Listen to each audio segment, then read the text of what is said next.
この番組はご覧のスポンサーの提供でお送りします。Alrighty, welcome everyone. I'm Teeaboo, and while last week we finished Violet Evergarden proper, the 13 episode series, there is still one last stop on this train, and that is episode 14 or episode 4.5, whatever you want to call it. It is the OVA. From what I know, this is set between episodes 4 and 5, thus the 4.5 up. Alright. And I probably should have watched this between episodes 4 and 5 because that's where it falls, but I didn't, and so we're watching it now. This is like 35 minutes long. Yep, 34 minutes and 14 seconds. It's a little bit longer than your standard episodes, but a nice digestible length. And I'm going to go out on a limb and assume that this is going to be one ghostwriting request that Violet will go and fulfill. And some people have said that this sort of fills in a little bit of the gap where we had that we had between episode 4, where we visited with Iris's parents, and episode 5, where we're suddenly going and like negotiating a super important relationship between two major nations who are kind of on the brink of restarting conflict and, you know, save the world, which is quite a big leap. And so I'm looking forward to seeing Violet's growth in that particular moment over the course of whatever this ghostwriting request might actually be. Beyond that, no idea really what to expect. We are moving back in time a little bit, so we've got a little bit of a more reserved, a little bit of a less emotionally like coherent Violet. I don't know how to put it exactly, but I think you know what I mean. She's not as in touch with the meaning of love or literally anything else as she is when we last saw her in episodes 12 and 13. So, looking forward to seeing that, looking forward to seeing some gorgeous KyoAni animation, and checking out this episode of Violet Evergarden. So let's just jump into it. I've got the episode up and ready to go. I am once again using the Komorebi release because that's what we used throughout Violet, and it was pretty good. It's the Blu-ray version and stuff with the Komorebi release. That's the one I've got. I hope it's a good version. Nobody has told me otherwise yet, but we'll see. In any case, I've got it up. It's ready to go. It's 0 seconds. There will be 2 versions of this reaction as usual. You can find a picture-in-picture version with the video up there in the description, and a timer-based version up on YouTube. If you want to do a syncy thing with the timer-based version, you can totally do that. Just get your copy ready because the beep beep timer to count you down will be coming at you now.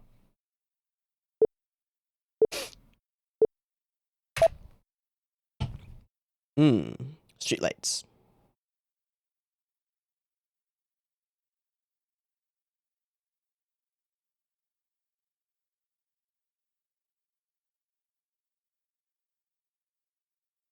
Is this all in the language that they've created? Opera? Yeah.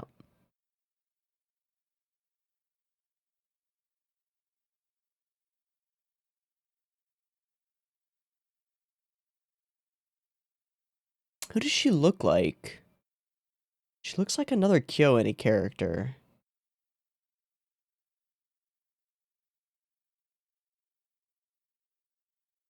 Alright, I bet he's a character.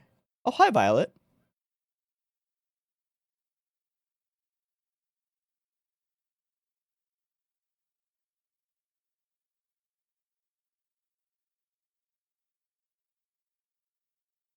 I'd assume that they hired an opera actress to do the voice acting, or at least the singing portion. An opera actress. Did I actually say that? An opera singer. Hi, Violet. Bye, Violet. Clang, clang, clang, clang, clang.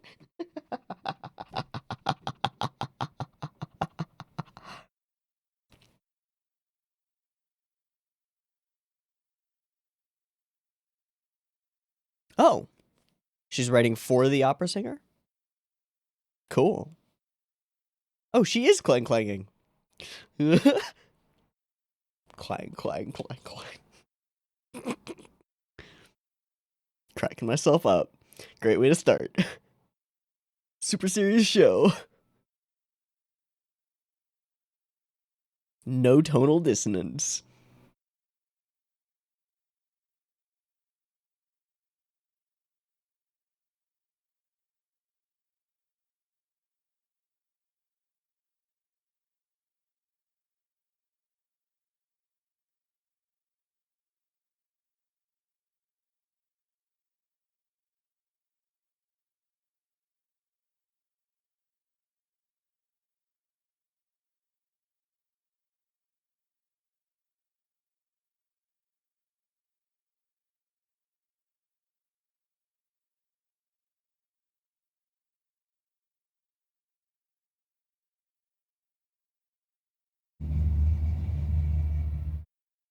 was a loud vehicle.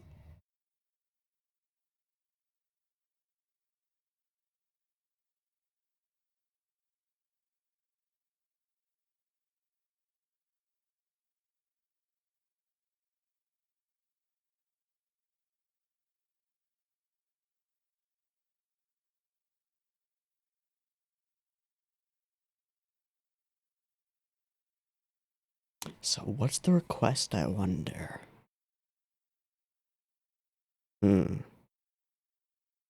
Take off all the trappings.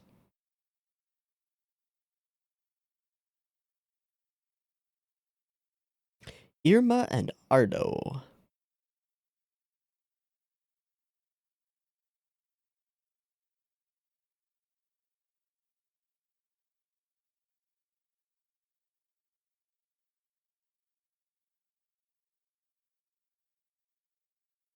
Interesting framing. The Doll of Rumors.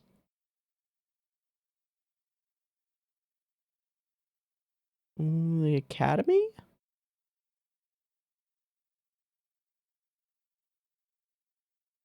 Oh boy.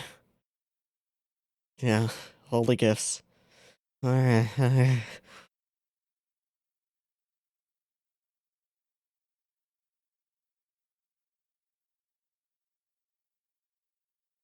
So she's constantly receiving favors from suitors.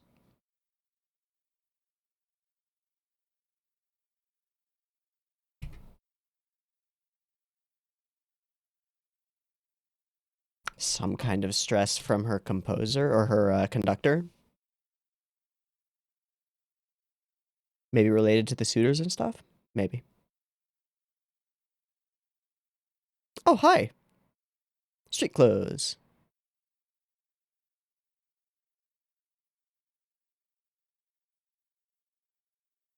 Fair.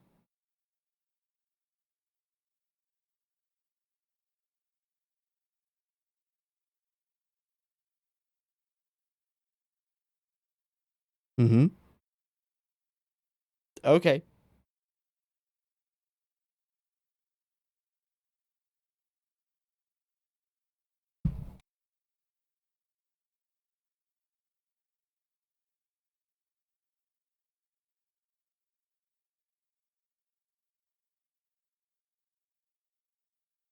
Hmm.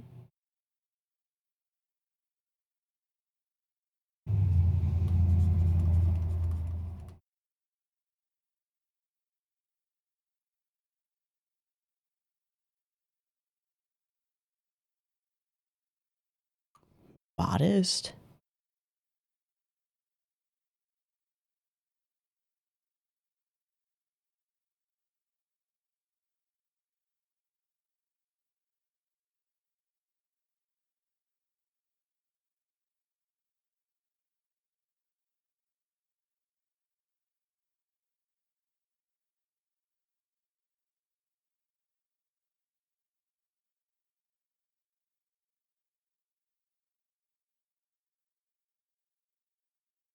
Ah!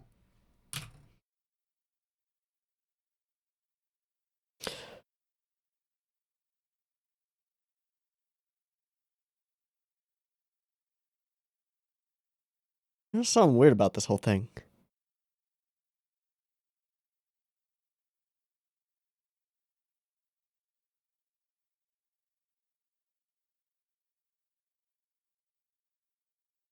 The name Modest is like something out of a mythological story.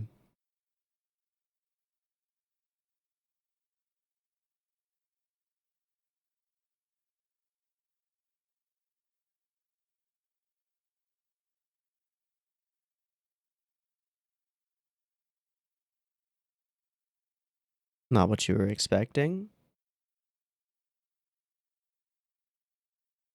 And way too straightforward and no emotion in it.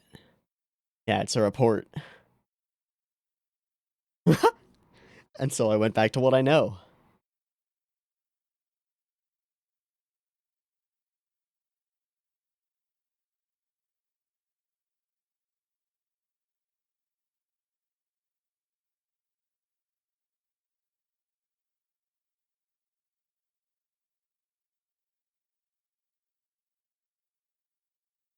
Which is exactly what she ends up doing in episode 5. And also to empathize, but she's a character who doesn't understand how to do that at this point. Jesus. This is a rough one. Oh. You go. Okay. What is going on here? That's cool.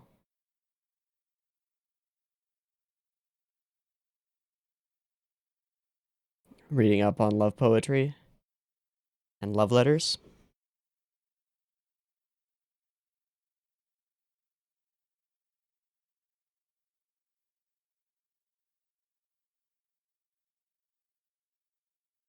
She was doing the research.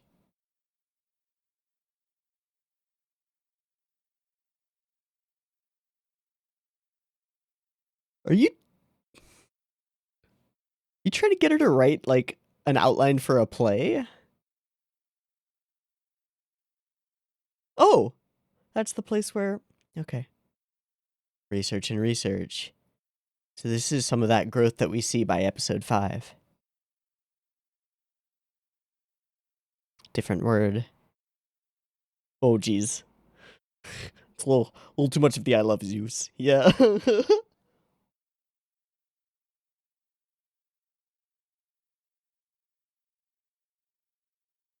What does that even mean? All I know is war and this. Shit.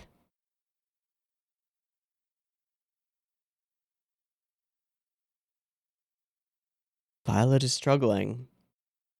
Oh, oh, oh, oh, get a little closer to it. Big mood, holy shit.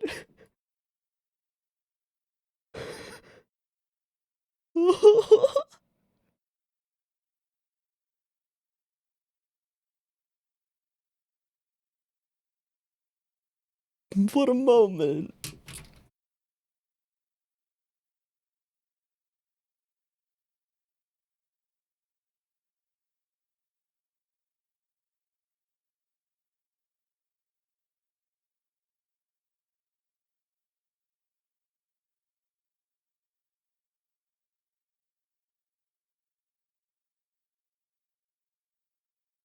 She has never said anything like that before.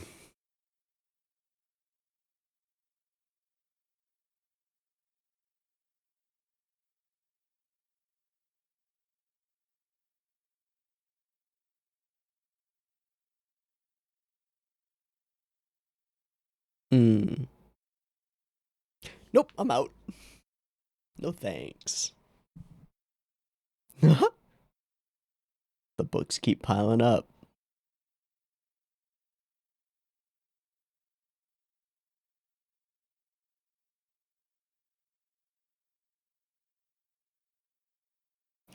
Nope, nope, nope.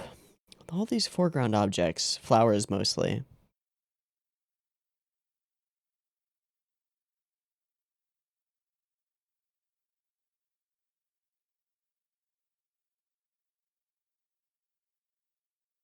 That's a ridiculous request.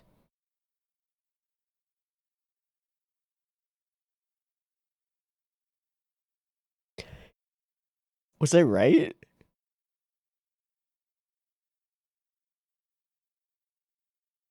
Oh, okay. Okay. Okay. That actually makes a lot of sense.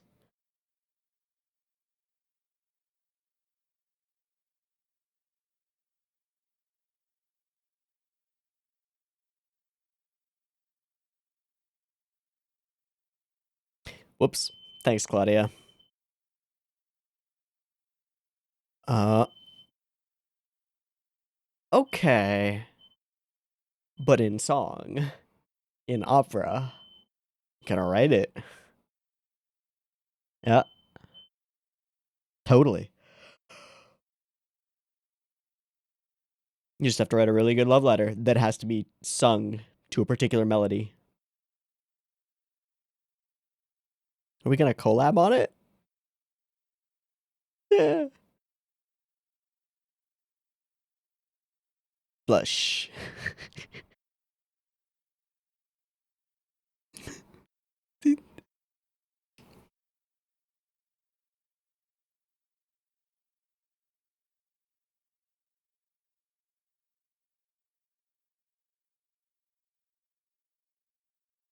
Sure, Benedicto. Are we gonna... What? I don't think that's gonna work. It's a haiku. Hit me, Benedicto. That's gonna be real bad. Ass, ass, ass, ass, ass, ass.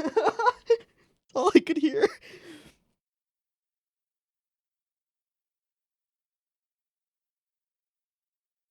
Sure.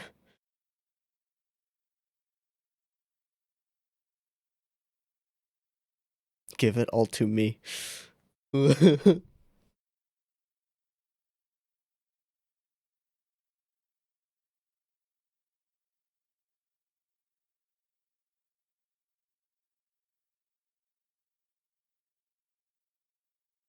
you?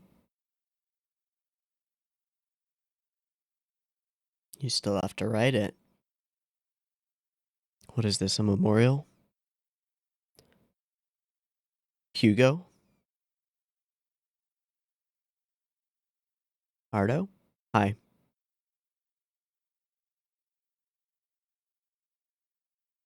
She's still waiting for him. But hasn't gone to the memorial and accepted it. So she's very much in the same place that Violet is at this time. You're just as obsessed as me?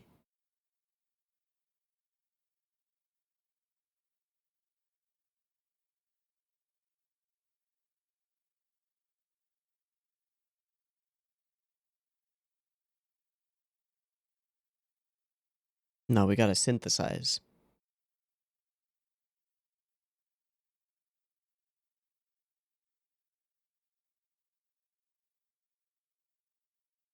Fair.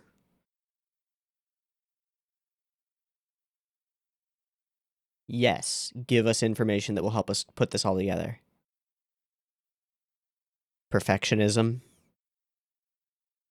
It's gotta be right. It's gotta be right. It's gotta be all perfect. Putting in the hard work.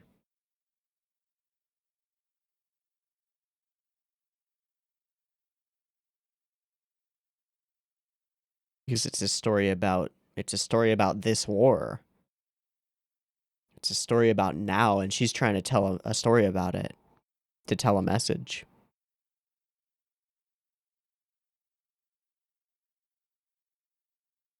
Modernized.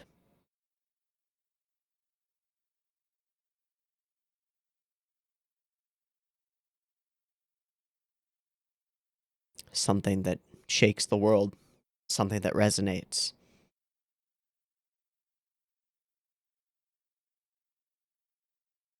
And something that works for her on a meta level.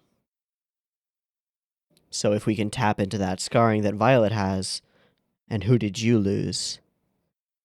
Was it his son?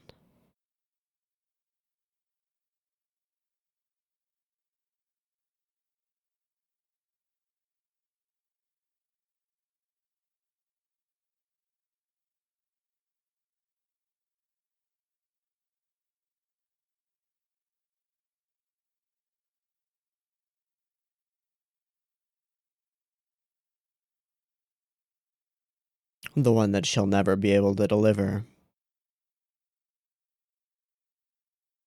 The pain that Violet doesn't even know that she knows.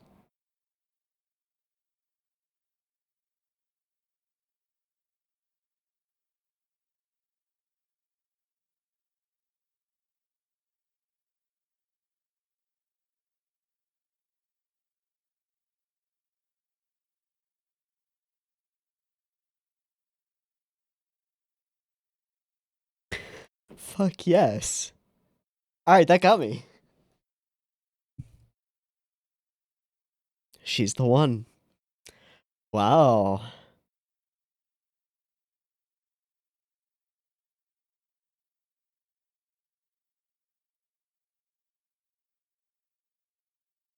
Which we know that she is about to do in the next episode.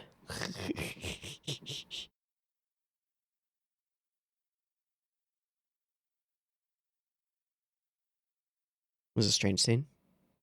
Okay. Hi.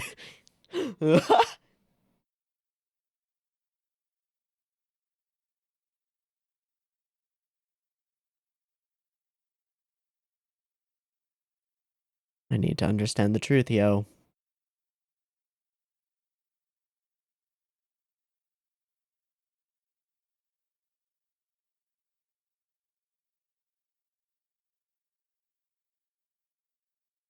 Oh, good luck with that. Yeah, nice try. Nope. Good luck running away from Violet Evergarden. Not happening. Not even winded. Nope.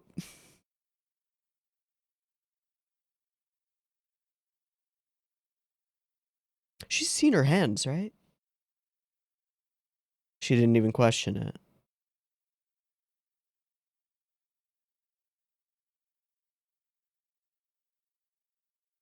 But Hugo?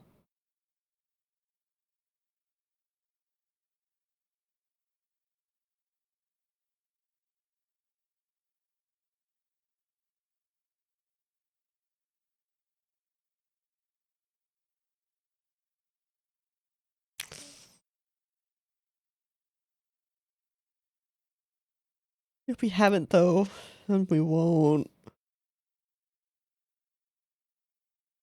Oh.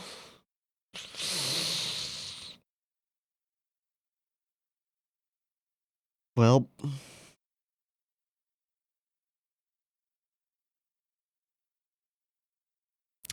What about yours? Where are you going? The candles?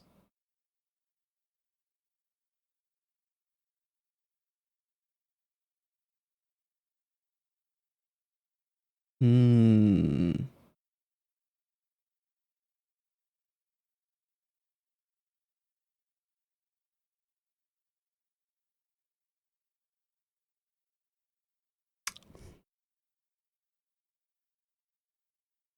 And that's why it all works. Got it.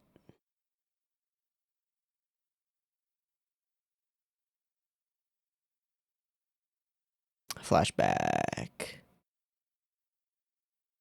Oh, he kind of looks like Gilbert. Not really, but just a little bit.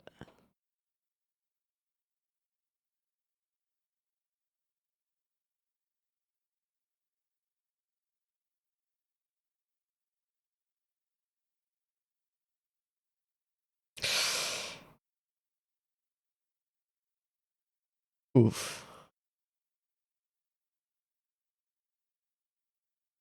Oof. Those are the last words you heard from him. And so you can't give up. Scared face again.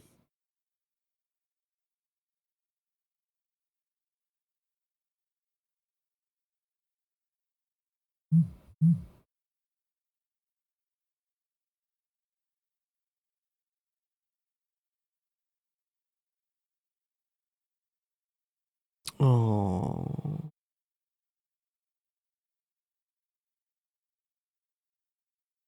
Oh.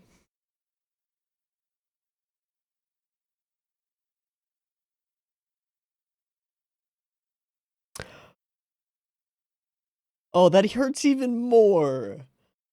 God. Ah.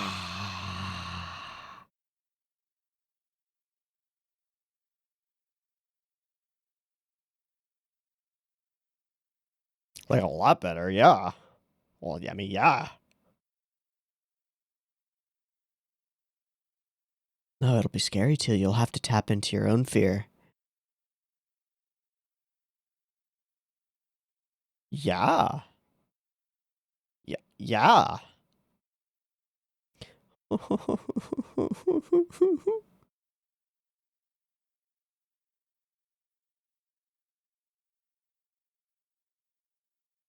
One that's in everyone's heart.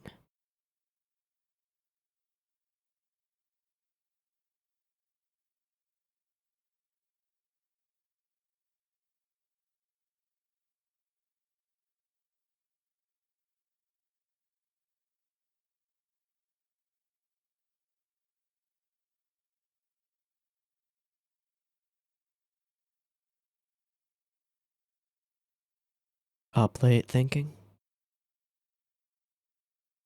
Hello, doggo. Yeah.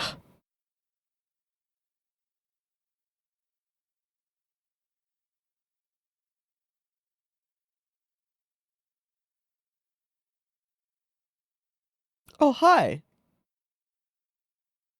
Hi, Santa. Sure, man. Drop some wisdom. We need it.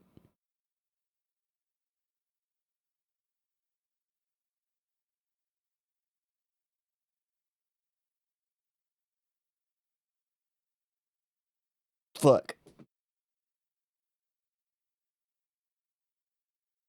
For you, Roland? Anytime. Every time.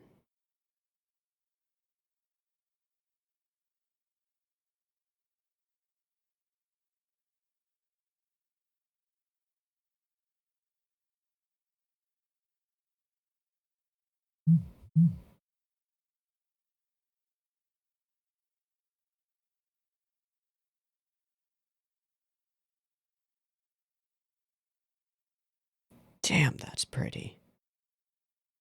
Where's here? My secret lab. Nope. All the undelivered letters?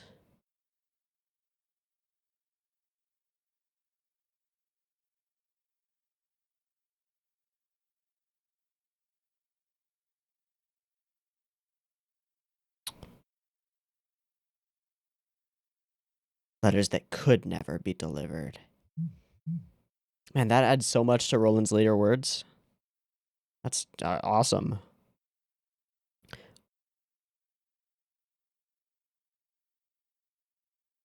Read them. What's in everyone's hearts?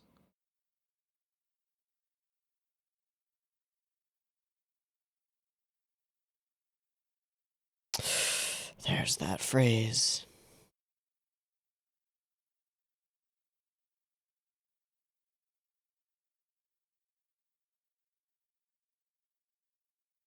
Just love everywhere. She doesn't know what to do with it. What a scene. Holy shit.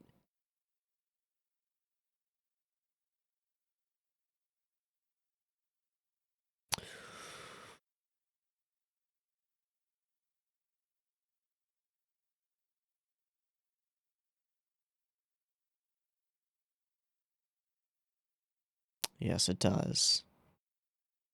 You get it.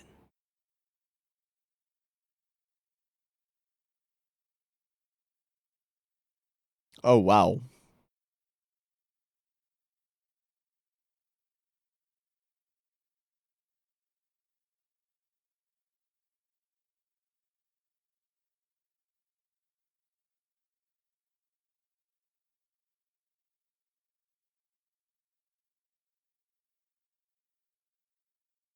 Man, you can't just hit an emotional beat with Lucuria. Violet Evergarden, stop doing this to me. Please. No, keep doing it.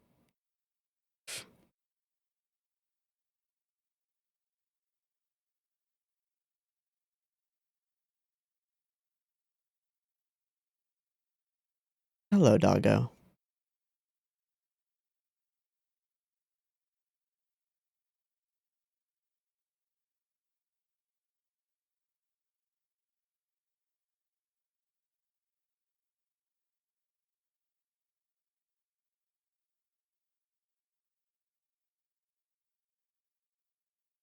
Is she crying?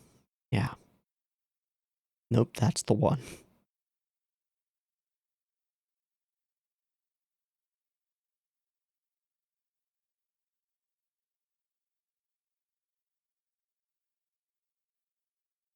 We get to see it, right?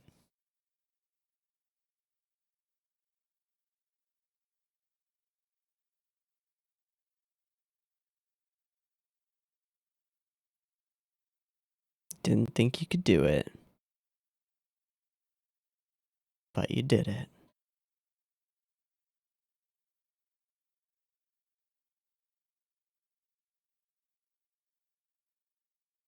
Gib hug. Oh, those hands. Wow. Cut to opera.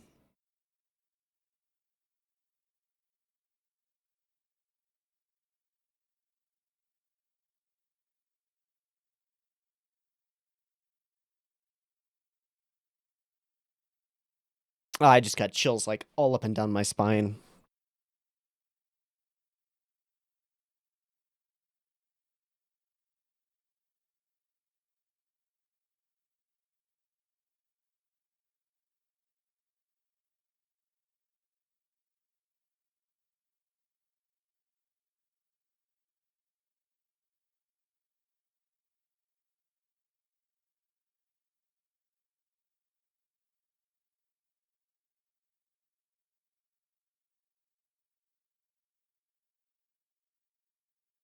That's my favorite thing.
Hmm.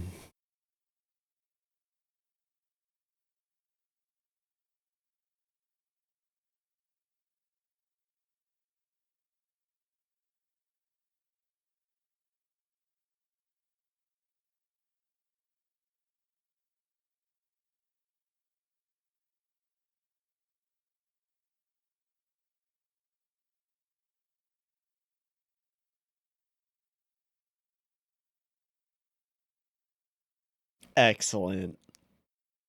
Yeah.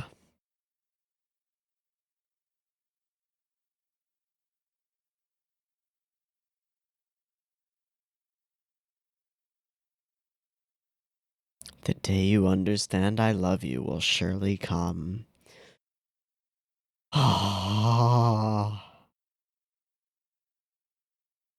That was 35 minutes. Oh, almost. Didn't feel like it. Felt real fast.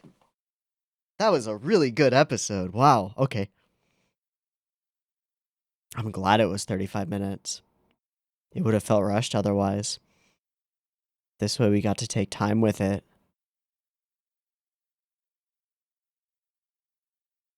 I really like this one.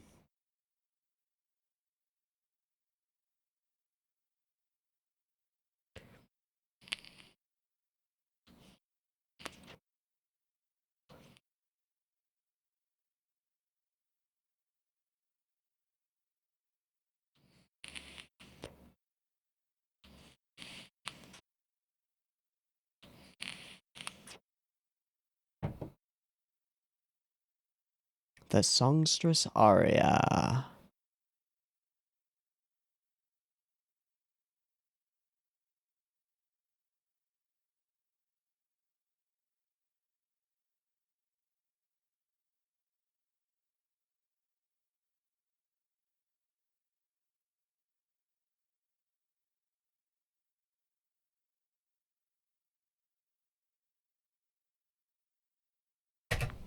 Awesome.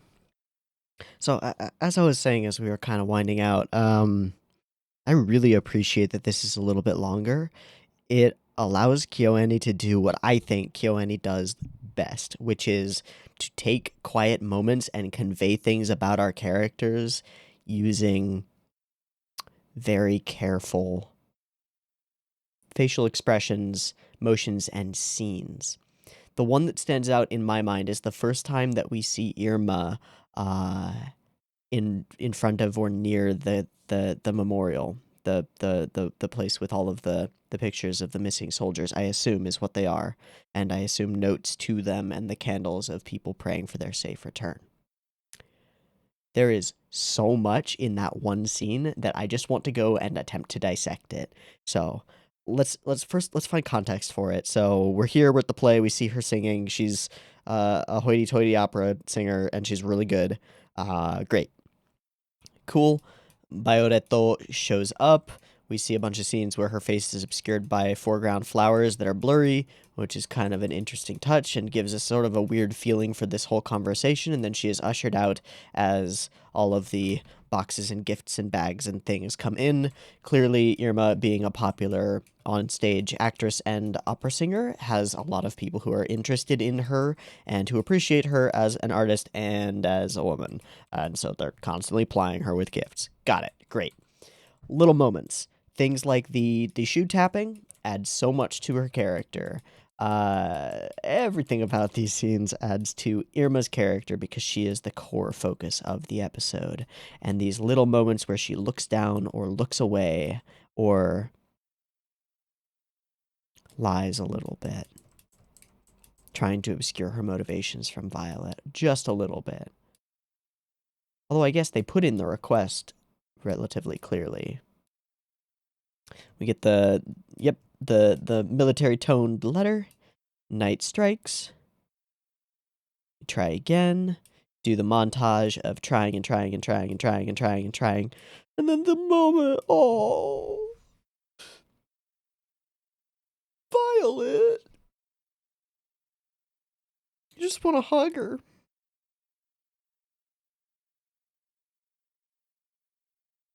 I don't know if there's anything to say about this. It's just the saddest thing, and it's like a sad puppy. I mean, if you can't empathize with that, then you have no soul. All right.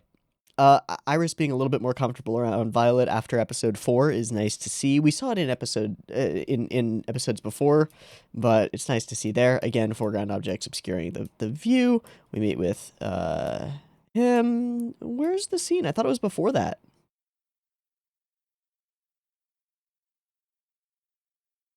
Oh, okay, it's here. All right. So it's a little bit after that. We figure out that it's this play that she's trying to write. We have Violet staring at, well, the lantern, the fire that burns within her, as well as all the letters. And then we have this moment. So we open on it, show us what's going on. Camera on candles, camera out, and then camera out again. Yep. Boom, boom, boom. and she is there across the street from it, far away from it, keeping her distance from acceptance. All of that is conveyed right there. Boom. And then we frame her here, looking off into the middle distance. Interesting that we frame this on the left side as opposed to the right. Puts a wall between her and what she's looking at as opposed to having her over here where we've got all of this leading space. That's interesting. Then we take up that part of the frame with Ardo's arm. Give it up, okay. First surprise. And then a little blush at being called out for what she's doing. And then a little bit of an angry... Not angry. What do you call that? Disobedient isn't what I'm going for, but it's in the same ballpark. Refusal to resign herself to this, to give up her hope. And then they see each other through a shimmery veil.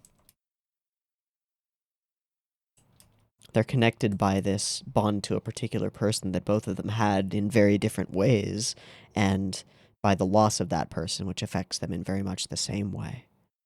Wow. Wow. That's a great scene. This is... Despite being 35 minutes, this is a tight episode. And I mean like tightly woven together. It is, there are no loose threads here. It's just everything has a purpose. Everything is simple and straightforward and drives toward the final point. It's excellent. It's really good. And then we discover a little bit more, just a little bit more. All that we need to really put it together. That she's trying to do something here. More than just to have a play. She's trying to usher in a new era via her art. Trying to get people to realize the pain and stress that this war has caused. Because that's how we avoid it in the future. Trying to change a social paradigm. And this works. This functions on so many levels. Part of the thing that functions so well is that Irma here is desperate for something that will resonate with everyone, and I have a thing for shows that function on a how do I put it? I have a thing for shows whose core themes or episodes whose core themes function on a meta level, where the show itself is exhibiting the ability to do what the characters within the show want to do. The most recent example is Eizouken, which I watched earlier today, and it's awesome at doing this. But here we have a show where a character is trying to get Violet to write a letter that will resonate resonate with everyone in a show that resonates with pretty much everyone. It's kind of neat to see that. It's cool. But she's trying to change their perspective on modern times and usher in a new era. And that's exactly what Violet enables her to do and continues to do over the course of her own arc. That's really nice. That's really cool. Of all the moments, I mean, okay, song at the end should be the thing that gets you. This is the moment that gets me. The moment that we find out that Rodanthe had enough trust in Violet as a doll to recommend her over any other doll that she's ever trained, which is probably a lot, because that was not a long schooling process. There are probably a lot of them that Rodanthe is familiar with, but she recommends Violet motherfucking Evergarden to write this letter to be performed on stage. That's pretty cool. Something about that, something about knowing that you've got somebody behind you, like rooting for you from behind, especially somebody who was as difficult to obtain as an ally as Rodanthe proved herself to be. That's really cool to me, and I like it a lot, and it makes me happy. That's all I've got. It makes me really happy. This whole episode makes me happy. It's got sadness in it, absolutely.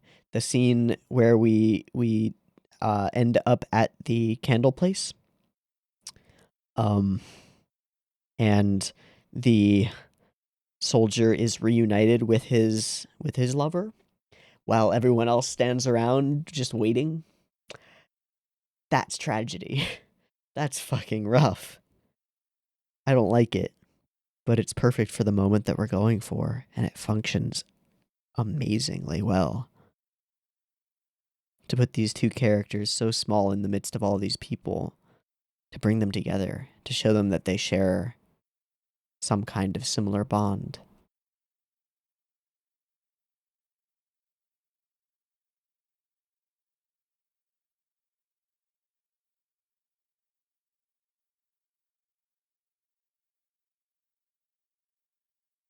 And then the sun comes out. MVP 100% Roland. This is the second time he's come in clutch. I think technically, chronologically, this is the first time he's come in clutch. But couple things. One, this leads into the air show somehow, I assume. I don't really know, but I think it does. I don't know. With the letters all being airdropped. And then two, this sets up his "a letter should never go undelivered" thing in a really powerful way. I'm not sure if it's more powerful seeing this before or after. I'll never know. It works for me either way, I think.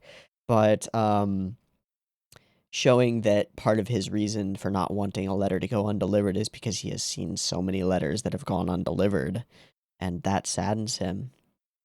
Shoutouts to this shot for having an amazingly intricate background. I mean, look at the detail on all these houses and the brushstrokes and the plants and the fucking perfect train and stuff. This is really good.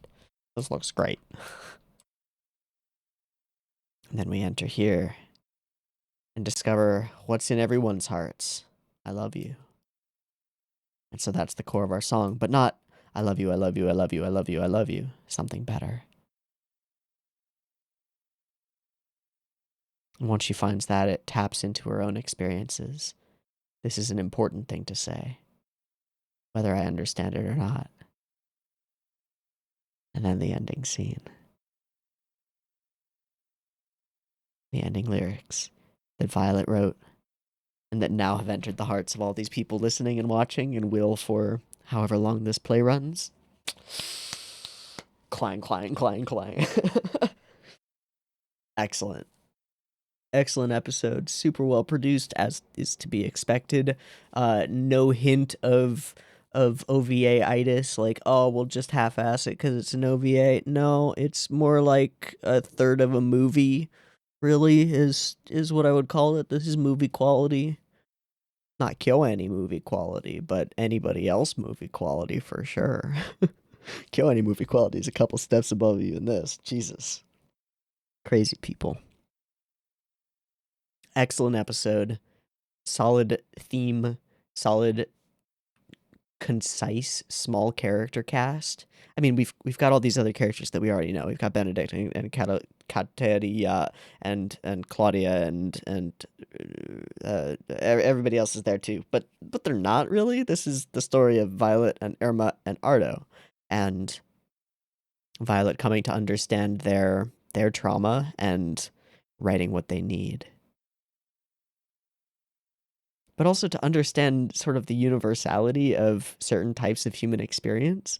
And what's even more interesting to me is that, like, the goal is to write a song or a letter that resonates with everyone, and the way to do that is to understand one person's heart, your own or hers. And she has to go on a circuitous path through all of the letters of the other people and trying and trying and trying to get there. But once she cracks the code of Irma's heart and a little bit of her own, that becomes a universal thing that she is able to convey to everyone, because that's how people are.